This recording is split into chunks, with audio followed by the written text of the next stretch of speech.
Good morning, everyone. Now the topic for the day is saprotrops. So you might have seen packets of mushrooms sold in the vegetable markets, and you may have also seen fluffy umbrella-like patches growing in the moist soil on rotting wood during the rainy season. तो वो जो हैं जिसको हम mushroom कहते हैं, मतलब अगर आपने भी देखा होगा आपके आसपास में मानसून के सीज़न में देखने को मिलेंगे। अभी तक नहीं आए हैं, लेकिन जैसे मानसून बराबर से बैठेगा हमारे यहाँ पर, फिर जो प्लांट्स के जो वेस्ट प्रोडक्ट होंगे उसके ऊपर आपको ये सा देखने को मिलेगा। तो ये जो मशरूम है वो एक टाइप का फंगस है जिसको हम सैप्रोट्रॉप्स कहते हैं,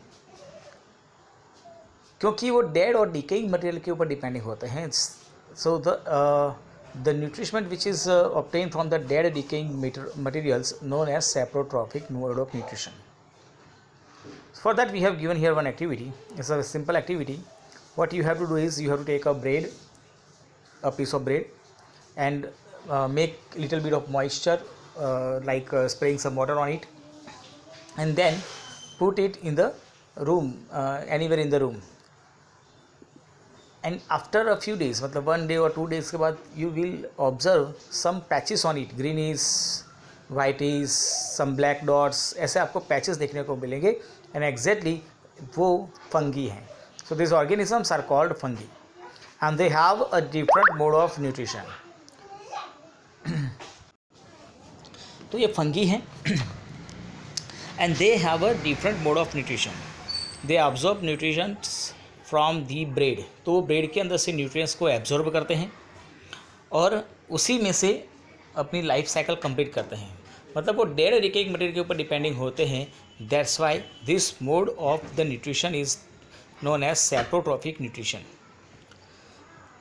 and such organisms with saprotrophic mode of nutrition are called saprotrophs.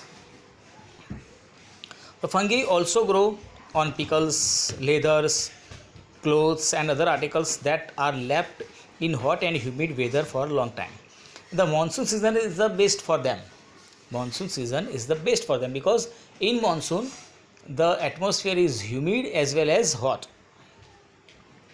And during the rainy season they spoil many things.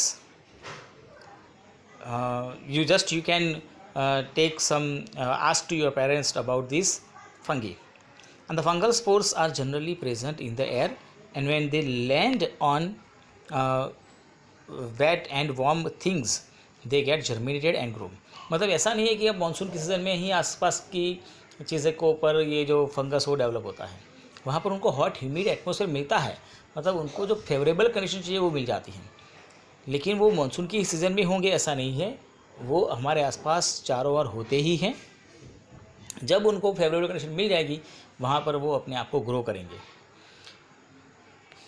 तो सम ऑर्गेनिजम्स लिव टुगेदर. तो ये हमारा सैप्रोट्रॉप्स था. अब एक और मोड ऑफ न्यूट्रिशन देखें. Some organisms live together and share both shelter and nutrients, and this relationship is called symbiosis. तो कुछ ऑर्गेनिज्म ऐसे होते हैं जो अपने शेल्टर को और अपने फूड को किसी के साथ शेयर करते हैं. दोनों, कोई एक शेयर करेगा फूड को तो कोई दूसरा जो है वो शेयर करेगा शेल्टर को. मतलब दोनों एक दूसरे को कुछ ना कुछ देंगे. एक शेल्टर देगा तो दूसरा जो है वो फूड देगा. For example, certain fungi live inside the roots of the plants and the plants provide nutrients to fungus and in return the fungus provide water and certain nutrients.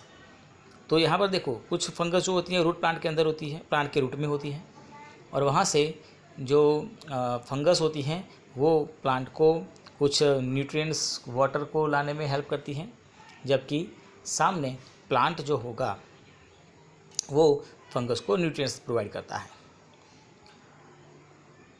In organisms called लीचेंस. ये लीचेंस नाम के जो organism होते हैं इनके अंदर दो चीज़ होती है, एक आल्गी और एक fungus. Algae and fungus. Algae जो होती है जो इसके अंदर ऑटोट्रॉपिक मोड ऑफ न्यूट्रिशन होता है बिकॉज ऑफ ग्रीन कलर, जबकि फंगस जो होता है वो सैप्रोट्रॉप है, मतलब उसके अंदर फोटोसिंथेसिस करने की कैपेसिटी नहीं होती है. तो ये दोनों एक दूसरे के साथ रहते हैं. फंगस जो होगा वो आल्गी को शेल्टर प्रोवाइड करता है, जबकि आल्गी जो है वो फंगस को फूड प्रोवाइड करता है. तो ये दोनों एक दूसरे के म्यूचुअल अंडरस्टैंडिंग में रहते हैं, इनको कहा जाता है symbiosis. Now we have seen here, अब तक हमने जो देखा उसके अंदर मोड ऑफ न्यूट्रिशन देखें, जिसके अंदर हमने ऑटोट्रॉपिक देखा, हीटोट्रॉपिक देखा, सेप्रोट्रॉपिक देखा, फिर ये सिम्बायोसिस देखा, ठीक है। Different types of the modes of nutrition we have seen. Now how nutrients are replenish in the soil, soil के अंदर न्यूट्रिएंट्स जो होते हैं वो किस तरह से रिप्लेनिश होते हैं। So have you seen farmers spreading manure और फर्टिलाइजर्स इन द फील्ड, आपने देखा होगा कि जो फार्मर होते हैं वो अपने फील्ड के अंदर कुछ मैन्योर होते हैं या फर्टिलाइजर्स जो होता है वो कुछ अंदर डालते रहते हैं। सेम वे जैसे गार्डनर्स होते हैं तो वो भी अपने लॉन होते हैं या जो पोट्स होते हैं, जो प्लांट्स होते हैं छोटे छोटे, उनको वो मैन्योर प्रोवाइड करवाते हैं। You learn that the plant absorbs minerals and nutrients from the soil, so their amount in the soil keep on declining. मतलब जो प्लांट होते हैं वो ज़मीन में से न्यूट्रिएंट्स को एब्जॉर्ब करते रहते हैं, मिनरल्स को एब्जॉर्ब करते रहते हैं। तो अगर इस तरह से वो एब्जॉर्ब करते ही रहेंगे तो बट ऑब्वियसली है कि सॉइल के अंदर जो न्यूट्रिएंट्स की वैल्यू है वो कम होती जाएगी। And fertilizers and manures contain nutrients such as nitrogen, potassium, phosphorus, etc. And these nutrients need to be added from the time to time to enrich the soil. तो plant जो होते हैं वो ज़मीन में से इस तरह के न्यूट्रिएंट्स जैसे कि सल्फर हैं, फॉस्फोरस हैं, पोटेशियम है, नाइट्रोजन है, उनको वो एब्जॉर्ब करते रहते हैं। जब वो एब्जॉर्ब हो जाएंगे मतलब वो कम हो जाएंगे, डिक्लाइन हो जाएंगे, और ऐसे सिचुएशन में प्लांट जो है वो प्रॉपर ग्रो नहीं कर पाएगी। तो for the proper growth of the plant farmers needs to add this type of nutrients, and that's why he used to add like manure or fertilizers. So we can grow plants and keep them healthy if we can fulfill the nutrients requirement of plants. ऐसे हमारे body में ऐसा होता है ना, जैसे समझो कि आपको भी अपने ग्रोथ के लिए प्रोटीन चाहिए, विटामिन्स चाहिए, मिनरल्स चाहिए, कार्बोहाइड्रेट चाहिए, फैट्स चाहिए। जैसे आपको ये सब न्यूट्रिएंट्स की ज़रूरत होती है वैसे प्लांट को भी ज़रूरत होती है, लेकिन आपका जो होता है वो कॉम्प्लेक्स होता है, जबकि प्लांट का सिंपल प्रोडक्ट होते हैं, मतलब सिंपल रिक्वायरमेंट होती है। तो वो न्यूट्रिएंट्स को एब्जॉर्ब करेगा और उसको फिर फूड के अंदर ऐड करेगा और वही फूड हम खाएंगे। So usually crop plants absorb a lot of nitrogen and the soil becomes deficient in nitrogen. अब नॉर्मली ये होता है कि नाइट्रोजन की ज़्यादा उनको ज़रूरत होती है और ज़्यादा नाइट्रोजन को वो एब्जॉर्ब करते रहेंगे तो क्या होगा कि नाइट्रोजन जो है वो ज़मीन के अंदर कम हो जाएगा। You learn that though nitrogen gas is available in the plenty in the air, nearly 78% of nitrogen is available in to the air, but वो एटमोस्फेरिक नाइट्रोजन जो है वो प्लांट के डायरेक्टली काम में नहीं आता है।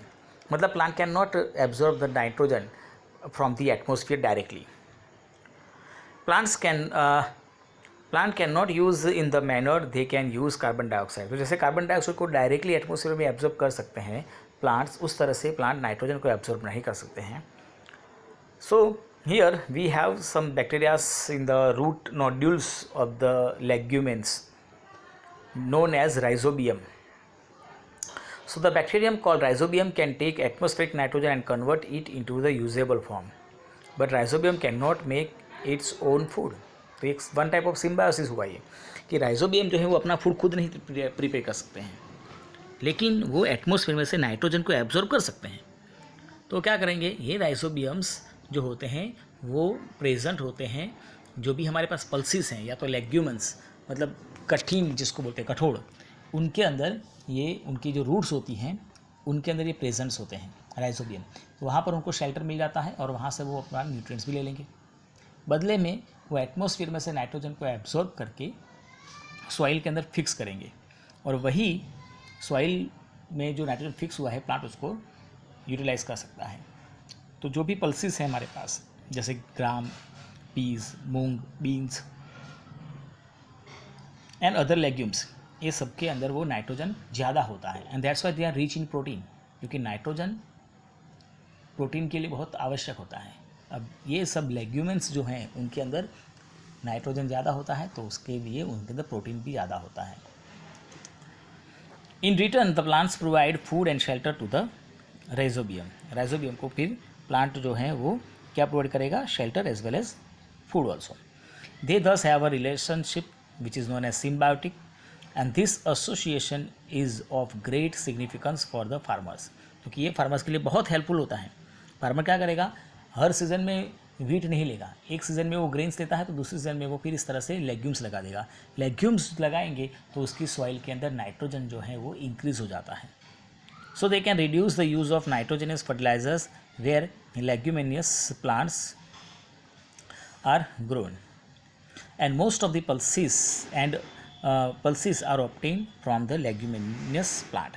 तो हमारे पास जो भी दाल हैं, दाल मतलब पल्सिस, तूर दाल हो या तो फिर अरद हो या तो फिर मूंग हो, कोई भी हो, इन सब के अंदर प्रोटीन का लेवल ज़्यादा होता है।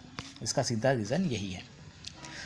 So in this chapter you learned that most of the plants are autotrophs, few plants are parasites, very few are saprotypes, and they derive the nutrition from the other organism. इसके बारे में हमने देखा। And all the animals तो कोई भी autotroph नहीं है, सभी animals heterotroph ही होंगे और उसके अंदर फिर वो अलग अलग होंगे, जिसके बारे में हम लेटर ऑन देखेंगे। heterotrophs के अलग अलग टाइप्स होते हैं। And they depend upon the plants and other animals for food. Can we say that insectivorous plants are partial heterotrophs? But obviously कह सकते हैं, क्योंकि वो क्या करते हैं कि जो इंसेक्टिवर्स प्लांट है उनके अंदर वो टोटली फोटोसिंथेसिस के ऊपर डिपेंडिंग नहीं होते हैं।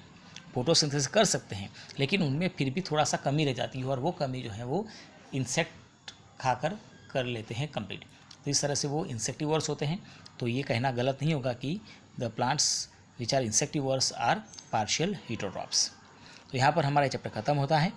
क्वेश्चंस आंसर बाकी एक्सरसाइज जो होंगी, ठीक है, उसके आंसर मैं आप सबको व्हाट्सएप कर देता हूँ। आप सब साइंस की नोटबुक में ये सब कुछ लिख दीजिएगा और कोई डाउट है तो मुझे वापस क्वेश्चन रेज कर सकते हैं।